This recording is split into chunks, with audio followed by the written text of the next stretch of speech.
A'udzubillahi minasyaitonirrajim. Bismillahirrahmanirrahim. Assalamualaikum warahmatullahi wabarakatuh. Kita masuk ke bab berikutnya, yaitu di serial interface. Tujuan kita belajar di serial interface adalah kita memahami konsep pengiriman data secara serial. Nah, interface-nya itu secara serial. Apa itu pengiriman data secara serial? Nanti kita belajar. Kemudian Anda diharapkan nanti mampu membedakan cara mengirimkan data secara serial dan mengirim data secara paralel. Kemudian Anda mampu mempraktekkan penerapan data serial pada komponen-komponen elektronika. Yang terakhir adalah harapannya Anda mampu memanipulasi data serial untuk kebutuhan khusus. Nah, dasar teorinya adalah seperti ini. Nah, serial interface, yaitu di interface secara seri atau secara seri dalam teknik ini adalah masing-masing data bit dikirimkan secara serial. Nah, secara serial maksudnya gini. Nah, kalau kemarin data paralel itu satu ini langsung dikirimkan satu gelondong ya, satu byte ini dari bit ke 0 sampai bit ke 7 dikirimkan secara segelondong. Kalau di serial itu dikirimkan satu-satu ya, dari bit ke 0 dulu. Nah, jadi antri ya. Nah, antri. Nah, proses antrian ini nanti akan timbul namanya bottleneck nah, di sini antrian. Jadi dibutuhkan kecepatan yang tinggi jika ingin cepat gitu ya. Ini ada dua jenis komunikasi data, secara sinkron dan asinkron.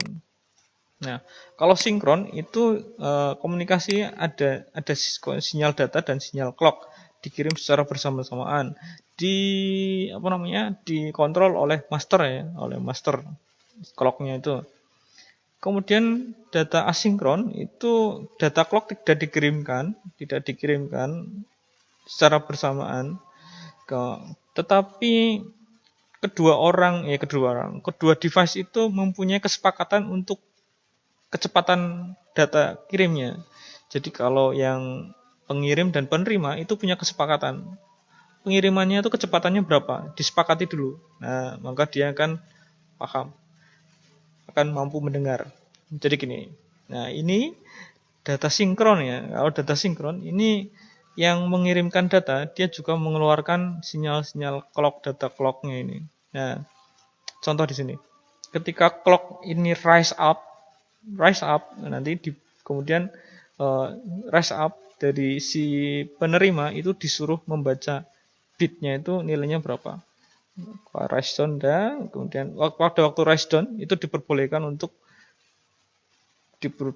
untuk perpindahan data.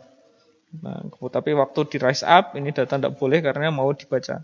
Rise up dibaca, turun lagi, rise up lagi, dibaca lagi. Kemudian rise down, waktu dia rise down, di sini ada perubahan, diperbolehkan untuk perubahan data. Kemudian rise up lagi, dibaca satu, down lagi, kemudian rise up lagi, dibaca. Nah, ini adalah titik-titik waktu dia baca. Nah, kecepatan ini, naik turunnya itu disebut oleh baud rate, kecepatan dari kecepatan serial data. Untuk mode asinkron ini hanya perlu mengirimkan data tanpa adanya mengirimkan clocknya ya, karena antara si pengirim dan si penerima dia sudah bersepakat untuk melakukan komunikasi data dengan kecepatan tertentu. Kalau kecepatannya tidak sama, maka data yang diterima itu pasti error ya, tidak bisa terbaca. Ya, menjadi karakter yang aneh-aneh gitu. Gitu. Keuntungan dan kelemahannya apa? Nah, keuntungannya itu tidak membutuhkan banyak jalur. Nah, seperti di paralel kemarin saya sebutkan bahwa semakin banyak kabel itu akan berpotensi error dan berpotensi error akan semakin besar. Maka akan saya jelaskan lagi secara detailnya. Kenapa? Karena semakin banyak kabel, semakin banyak konektor, semakin banyak resiko untuk konektor-konektor tersebut untuk tidak terkoneksi secara sempurna. Nah, yang kedua adalah keuntungannya adalah pengirimannya bisa jauh ya, bisa jauh itu karena kabel yang dibutuhkan kan sedikit, jadi cost-nya lebih ngirit ya. Kemudian data yang dikirimkan itu kan bisa bundle di kabel yang pilin itu punya kekuatan interferensinya rendah gitu. Nah, kemudian banyak microcontroller juga yang mendukung untuk serial komunikasi ini. Nah, kelemahannya yang pasti kecepatannya lebih lambat ya daripada paralel. Nah, paralel data kan 8 bit bisa langsung dikirimkan bisa langsung diterima. Nah, ini pengirimannya lambat karena dikeluarkannya kan harus satu-satu keluar gitu. Nah, ini untuk sejarahnya ini bisa dibaca sendiri. Nah, ini awalnya ini seperti ini ya. Dari serial ini dari DCE, kemudian DTE ini untuk baud rate. Dulu itu untuk modem ya, biasanya untuk modem. Nah, ini untuk sejarah dan sebagainya Anda bisa pelajari sendiri di modul. Nah, langkah percobaannya seperti ini. Ini keinginan kita ini.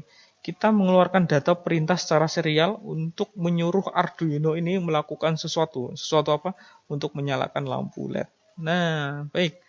Kita praktekkan secara langsung. Oke, kita masuk ke bab selanjutnya adalah di bab serial interface. Ini hanya satu pertemuan aja untuk di bab interface. Baik, ya di sini LED, ini kita anggap ini LED RGB ya. Nah, LED RGB red, blue, and green ya. Ada tiga ini. Oh ini baik. Kenapa di sini kita konfigurasikan ke pin digital yang ada teknologi PWM-nya, ada kemampuan untuk PWM-nya?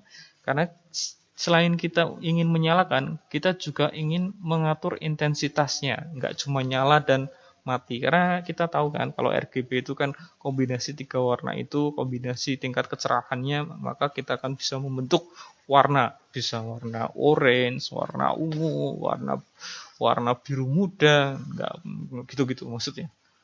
Baik, kita langsung buka untuk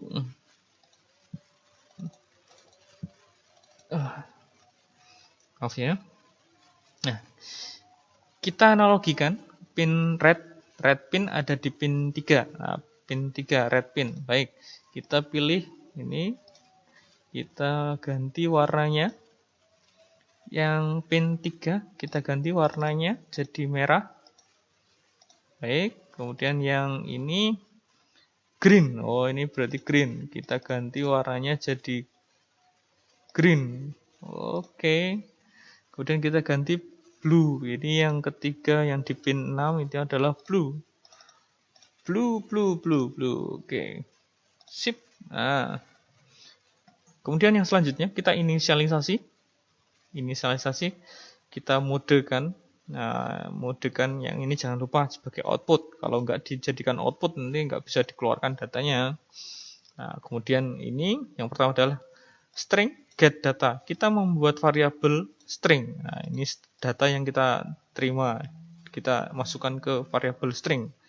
Nah, di sini. Nah, selama ada data serial yang dikirimkan, maka lakukanlah bahasa ini pemrograman. Nah, jadi ini yang merah red. Nah, ini ngambil data dari serial. Nanti untuk yang pertama untuk red, yang kedua untuk green, yang ketiga untuk blue. Nah, kemudian kita echo, kita kirimkan ulang ke komputer data yang diterima oleh Arduino itu apa sih gitu. Nah, maka kita ingin tahu gitu. Kita kirimkan ini data yang diterima, kita kirimkan kembali, kemudian kita analog write. Kalau tadi kan digital write ya. Kalau digital write itu cuma pin itu bisa nyala 0 dan 1 aja. Tapi kalau analog write kita bisa mengeluarkan sinyal analog berdasarkan menggunakan teknologi PWM. PWM-nya lebar pulsa itu dari 0 sampai 2555. Nah, jadi kalau 255 ini kan common anoda ya, common anoda. LED-nya ini common anoda. Jadi dia akan menyala jika diberi logika 0. Nah, kalau sinyalnya ini 0, pulsanya 0, ini malah terang. Kalau pulsanya satunya lebar di 255, malah ini mati. Maka ini dibalik ya. Ini dibalik dari 255 nanti dikurangi nilai rednya, maksudnya gitu. Karena biar analoginya nanti mudah. Nah, kita upload coba, maksudnya gini. Oke, kita upload. Soalnya kan kita manusia lebih cenderung bahwa kalau nilainya tinggi itu kalau nilainya tinggi itu nyala terang. Kalau nilainya rendah itu nyalanya redup. Maka di teknologi digital kita memanipulasi datanya seperti ini. Karena kita coba aja. Oke. Baik, kita open untuk serial monitor. Nah, sekarang kita akan mematikan semua lampu LED. Kita kirim. Cus.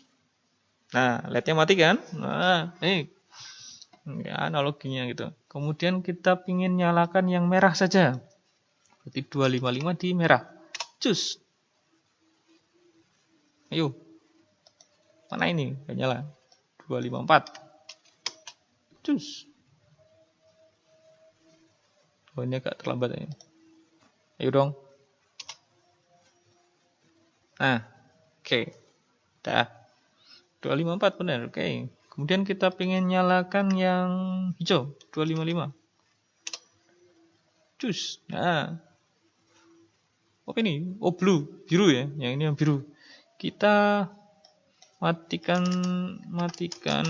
ini, kita nyalakan yang hijau. 255 yang hijau. Cus. Nah, oke, baik. Kita redupkan sedikit. 100. Cus. Nah, redupkan. Kita terangkan sedikit hijaunya. 150. Cus. Nah, keren kan? Nah, mudah sekali bukan? Oke. Nah, ini maksud saya gini.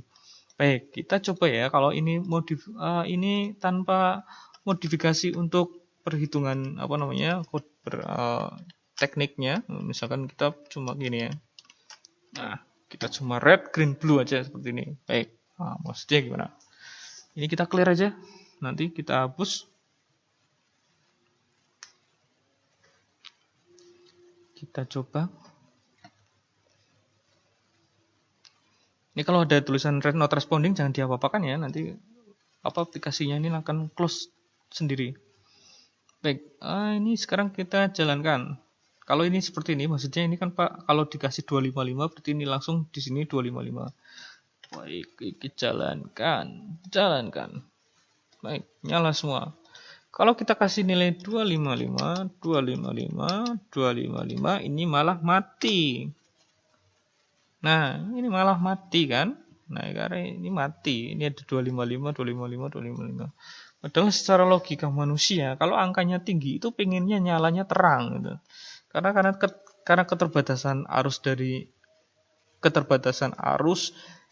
dari ini Arduino, kalau ini katodanya yang common, ini ke ground. Ini nyalanya lebih redup daripada metode dari anodanya dikomenkan taruh di positif gitu. Maka mau tidak mau kita harus memodifikasinya secara digital di pemrogramannya. Nah, gitu. Ini kan lucu. Kalau pingin terang, angka 0 kok malah terang. Ini kan dunia terbalik ya. Nah, ini kan namanya dunia terbalik ini. Kalau mau mematikan malah dikasih nilai yang tinggi. Nah, ini kan dunia terbalik sekali. Maka caranya adalah kita modifikasinya di cara mudah sekali. Kita memanipulasinya secara digital saja. Seperti ini tekniknya. Jadi dikurangi. Nah, sip kan? Kita upload. Kita lihat perbedaannya lagi. Nah, analogi kita kan pinginnya kalau nilainya semakin tinggi kan semakin terang. Cara mudah berpikirnya itu. Kita enter, kita kirimkan, nah kita terang. Kita pingin merah yang nyala, cus. Nah, kita pingin merahnya kita redupkan sedikit, 200, cus. Nah, redup. Kita pengen redup sekali. Kasih berapa? 100. Cus. Nah, redup. Nah, itu caranya untuk mengatur redup terang itu menggunakan analog write. Oke. Baik. Belajar kali ini amatinya sudah Anda laksanakan. Kemudian tugasnya adalah Anda meniru seperti biasa. Buatlah video tutorialnya. Anda meniru ini, membuat sirkuitnya, membuat sketch-nya, sketch code-nya, kemudian mensimulasikan. Kemudian metode tugas yang kedua adalah Anda memodifikasi. Silakan Anda modifikasi sirkuitnya, Anda modifikasi sketch-nya. Kemudian setelah Anda modifikasi berhasil, maka file project-nya bisa Anda upload ke El Nino Polines. Untuk video capture-nya seperti biasa ya, Anda upload sendiri ke ke YouTube channel Anda masing-masing. Nanti tinggal link YouTube itu Anda kasih di upload, diberitahu di El Nino untuk bisa saya lihat bagaimana Anda belajar. Baik, selamat mencoba, selamat belajar. Sampai jumpa di kesempatan berikutnya. Wassalamualaikum warahmatullahi wabarakatuh.